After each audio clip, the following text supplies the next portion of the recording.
YouTube channel CS best knowledge में आपका स्वागत है। आज मैं आपको 12th क्लास फिजिक्स के बारे में मैं बताने वाला हूं। तो जैसा कि आप देख रहे हैं दोस्तों, लेसन नंबर 1 भौतिक विज्ञान जो आपका है पार्ट 1 वाला वैद्युत आवेश तथा क्षेत्र के बारे में आज हम जानेंगे। तो दोस्तों सबसे पहले हम देखते हैं कि वैद्युत होता क्या है, वैद्युत कहते किसे हैं। तो दोस्तों आइए हम लोग देखते हैं कि वैद्युत कहते किसे हैं, वैद्युत कहते किसे हैं। तो ध्यान से दोस्तों देखेंगे वैद्युत किसे कहते हैं। तो दोस्तों अगर ध्यान से देखेंगे तो दोस्तों देखिए वैद्युत हेडिंग लगाएंगे आप कि वैद्युत किसी चालक में आवेशों के प्रवाह से उत्पन्न ऊर्जा को विद्युत कहते हैं।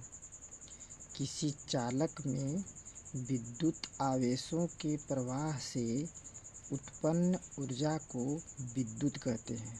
तो दोस्तों ये गई विद्युत की परिभाषा। आगे नेक्स्ट देखते हैं हम लोग वैद्युत आवेश। वैद्युत आवेश क्या होता है दोस्तों? तो वैद्युत आवेश क्या होता है तो हम लोग ध्यान से देखेंगे। वैद्युत आवेश किसी वस्तु का वह गुण जिसके कारण वह किसी अन्य वस्तु को आकर्षित या प्रतिकर्षित करता है, आवेश कहलाता है। तो वैद्युत आवेश दोस्तों आप लोगों ने देखा कि वैद्युत आवेश किसे कहते हैं? किसी वस्तु का वह गुण जिसके कारण वह किसी अन्य वस्तु को आकर्षित या प्रतिकर्षित करती है, आवेश कहलाता है। तो दोस्तों अब हम लोग जानेंगे कि आवेश के गुण। तो आवेश के गुणों के बारे में जानिए दोस्तों। तो आवेश के गुण क्या हैं दोस्तों? देखिए ध्यान से देखिए और नोट्स तैयार करिए, उसमें नोट कर लीजिए और इसको याद रखिए। तो देखिए दोस्तों आवेश का पहला गुण क्या है कि आवेश एक अदिश राशि है। आवेश दोस्तों कैसी राशि है?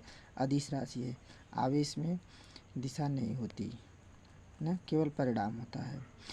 और दूसरा गुण क्या है दोस्तों? आवेश को Q से प्रदर्शित करते हैं। आवेश को Q से प्रदर्शित करते हैं। ये बात आप नोट करेंगे दोस्तों, ये बात भी आप नोट करेंगे। और जहाँ की देख रहे हैं दोस्तों आवेश की विमा दोस्तों है AT। आवेश की विमा AT है। विमा भी याद रखेंगे दोस्तों, कभी कभी 1 नंबर में पूछ लेता है एग्ज़ाम में, मल्टीपल चॉइस क्वेश्चन में। तो आगे नेक्स्ट देखते हैं दोस्तों। तीसरा गुण क्या है? आवेश का मात्रक। तो दोस्तों आवेश का बहुत सारे मात्रक हम आपको बताएंगे और ऐसे मात्रक हम बताएंगे जो आपने देखा ही नहीं होगा, पढ़ा ही नहीं होगा। तो देखिए बताते हैं हम आपको आवेश का मात्रक। दोस्तों देखिए आवेश का मात्रक दोस्तों एक होता है एम्पीयर प्रति सेकेंड, और एक दूसरा मात्रक होता है दोस्तों कूलाम। आवेश का दूसरा मात्रक होता है कूलाम। इसे SI मात्रक भी कहते हैं। और ये दोनों मात्रक यमकेएस पद्धति में आते हैं। किस पद्धति में आते हैं? यमकेएस पद्धति में आते हैं। ये दोनों मात्रक यमकेएस पद्धति में आते हैं। नेक्स्ट दोस्तों देखते हैं, इसका नेक्स्ट मात्रक है दोस्तों ESU को कहते हैं इलेक्ट्रोस्टेट यूनिट। और इसका दूसरा एक मात्रक है फ्रैंकलिंग दोस्तों है। फ्रैंकलिंग को FR से दिखाते हैं। तो दोस्तों आप ये भी याद रखेंगे कि ये ESU और फ्रैंकलिंग ये जो दोनों मात्रक हैं, ये दोनों मात्रक दोस्तों है CGS पद्धति में। ये दोनों मात्रक आता है, ये दोनों मात्रक CGS पद्धति में आता है। नेक्स्ट दोस्तों देखते हैं एक मात्रक इसका EMU एक मात्रक है इसका। और एक इसका मात्रक होगा फैराडे, जिसे हम F से दिखाते हैं। और एक बात याद रखेंगे दोस्तों इसमें कि EMU और फैराडे ये जो दोनों मात्रक है किसी भी पद्धति में नहीं है। ये बात आप याद रखेंगे। और आप नोट्स तैयार करिए, विषय बनाइए, सब्जेक्ट बनाइए, उसमें नोट करिए। सबसे इम्पोर्टेंट चीज़ है पूरा विस्तार से हम बताएंगे, विस्तार पूर्वक पढ़ाएंगे आपको, कोई चीज़ आपका छूटेगा नहीं। तो दोस्तों ये हो गया आपका आवेश का मात्रक। आइए कुछ आवेश के बारे में और चीज़ों को हम जान लेते हैं कि आवेश किस प्रकार से उत्पन्न होता है, कहाँ से आवेश कैसे उत्पन्न होता है। तो दोस्तों आइए देखते हैं हम लोग आवेश होने का कारण। तो देखिए दोस्तों आवेश होने का 3 कारण है। आवेश होने का 3 कारण होते हैं दोस्तों। घर्षण द्वारा आवेश किस प्रकार से प्राप्त करते हैं? घर्षण द्वारा। जब हम दो वस्तुओं को रगड़ते हैं तो उनके बीच आकर्षण बल या प्रतिकर्षण बल उत्पन्न हो जाता है, जिससे वह किसी वस्तु को अपनी तरफ खींचने का कार्य करता है। और दूसरा विधि आपका है चालन द्वारा विधि। आवेश को हम चालन द्वारा भी आवेशित कर सकते हैं। जैसे कोई अधिक आवेशित वस्तु किसी कम आवेशित वस्तु के पास लेके जाएंगे तो जो अधिक आवेशित वस्तु होगा उसके आवेश कम आवेशित वस्तु में प्रवेश कर जाएंगे। तो इसे हम कहते हैं चालन विधि द्वारा आवेशित करना। और प्रेरक द्वारा आवेशित वस्तु कैसे होता है? किसी आवेशित चादर के पास हम किसी कम आवेशित चादर को ले जाते हैं, कम आवेशित वस्तु को ले जाते हैं, तो वो जो अधिक आवेशित जो प्लेट होती है उसमें से जो आवेश होते हैं वह कम आवेश वाली वस्तु में आवेश प्रवेश कर देते हैं, और इस प्रकार आवेश को जो है प्रेरक द्वारा आवेश को हम आवेशित करते हैं। और दोस्तों आइए हम लोग आगे नेक्स्ट देखते हैं।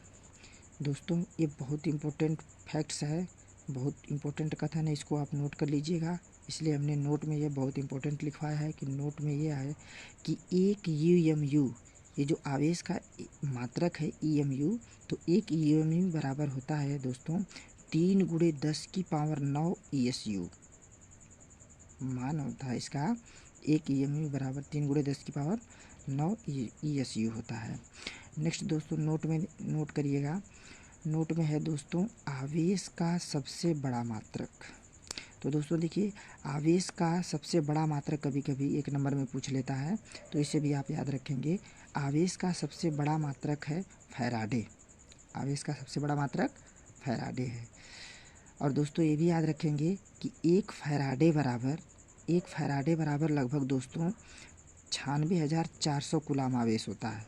96,400 कूलाम आवेश होता है। तो नेक्स्ट दोस्तों देखेंगे हम लोग नोट में दोस्तों आप याद रखेंगे आवेश का सबसे छोटा मात्रक।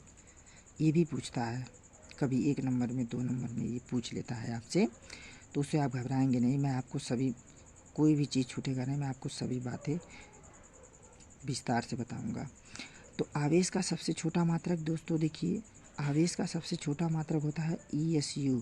ESU का मतलब इलेक्ट्रोस्टैटिक यूनिट, ये सबसे छोटा मात्रक है। और आप याद रखिएगा कि एक ESU बराबर होता है, एक इलेक्ट्रोस्टैटिक यूनिट बराबर होता है 3.34 × 10⁻⁻10 कूलाम आवेश होता है। यानी एक ESU बराबर होता है 3.34 × 10⁻⁻10 कूलाम आवेश होता है। और नेक्स्ट दोस्तों आप हमेशा के लिए याद रखेंगे, बहुत ज़रूरी है, आवेश N इलेक्ट्रॉनों पर, यदि हमारे पास N इलेक्ट्रॉन हो तो N इलेक्ट्रॉनों पर कुल कितने आवेश होंगे, N इलेक्ट्रॉनों पर कुल कितने आवेश होंगे, उसे हम इस सूत्र के द्वारा निकाल सकते हैं। इस सूत्र के द्वारा हम निकालेंगे कि N आवेशों में कितने कूलाम आवेश है, N आवेश में कुल कितने आवेश हैं। तो जैसे Q बराबर सूत्र है Q बराबर NE, ये फार्मूले से आप कितने भी आवेश हों उनका कुल जो है आवेश की मात्रा आप निकाल सकते हैं। और एक बात याद रखेंगे, आपको याद रखना होगा कि एक इलेक्ट्रॉन पर जो आवेश होता है दोस्तों, चार्ज जो होता है एक इलेक्ट्रॉन पर, वो होता है आपका 1.6 × 10⁻⁻19 कूलाम होता है। ये आपको याद रखना है दोस्तों। तो दोस्तों ये बहुत ही इम्पोर्टेंट है आपके एग्ज़ाम के लिए, आप नोट कर लीजिए, विषय बनाइए, तैयार कीजिए, आपके लिए बहुत ज़रूरी है, बहुत ही महत्वपूर्ण है। मैं आपके लिए नेक्स्ट पार्ट लेकर आऊँगा अगली वीडियो में, जो आपके लिए बहुत ही महत्वपूर्ण होगा। जिसमें द्रव्यमान और व आवेश की तुलना होगा और कुछ कूलाम के नियम भी होंगे। सभी बातों को मैं आपको नेक्स्ट पार्ट में बताऊंगा। तो दोस्तों थैंक यू, धन्यवाद। जय हिंद, जय भारत।